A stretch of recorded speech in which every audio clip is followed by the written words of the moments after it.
Encara que pugui semblar al mig del bosc, aquest grup de porcs senglars està tocat a la ciutat, a pocs metres d'unes cases del barri de Montbau. Des de fa uns mesos l'escena repeteix cada nit i alguns veïns no estan del tot còmodes amb la presència dels animals. És que estan fent malbé tots els jardins de per aquí i a sobre quan vens amb els nanos estan tan acostumats a la gent que, per exemple, deixa el cotxe aparcat i et venen. És a dir, si no, mateix vosaltres podeu fer la prova, ara mateix us apropeu i vindran. És a dir, només heu de fer com els gats i vindran. I, clar, mosseguen i això amb els nanos, doncs, si juguen per aquí, doncs tampoc és gaire agradable que una fera d'aquestes, diguéssim, et vingui a jugar amb un nano. El problema és que hi ha gent que els hi dona aliments i els senglars ja s'han acostumat tant al menjar fàcil com a la presència de cotxes i persones i fins i tot s'atreveixen a apropar-se als curiosos que els van a veure. I cada nit he observat que hi ha gent que els hi dona de menjar.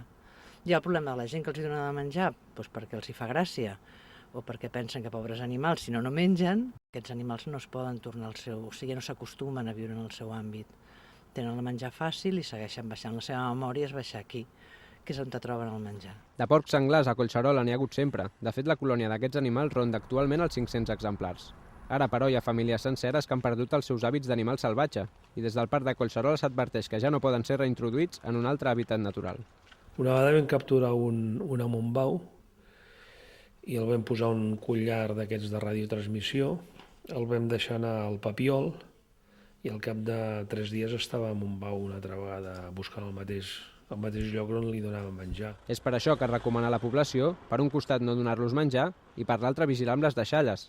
Sense anar més lluny, l'any passat es van haver de capturar 53 porcs senglars que ja s'havien acostumat a baixar cada nit als nuclis urbans. Els capturem, els anestesiem i els portem a l'estació biològica en Can Balàs i ja se'ls administra una dosis letal d'un producte i després van a la incineració amb una empresa que tenim especialitzada. Una altra manera de controlar la població dels porcs senglars a la zona són les batudes de caça, autoritzades pel Departament de Medi Ambient. La propera està prevista per d'aquí 10 dies.